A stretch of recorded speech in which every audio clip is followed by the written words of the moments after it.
تم اپنے رب سے باتیں کرو تو قرآن پڑھ لیا کرو۔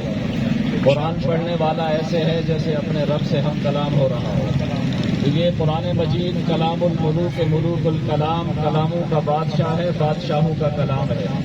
لیکن آج اس لحاظ سے عظمت قرآن کے پیش نظر مسلمانوں کی تعداد گستاخی قرآن کے حوالے سے بطور احتجاج کی بہت کم ہے۔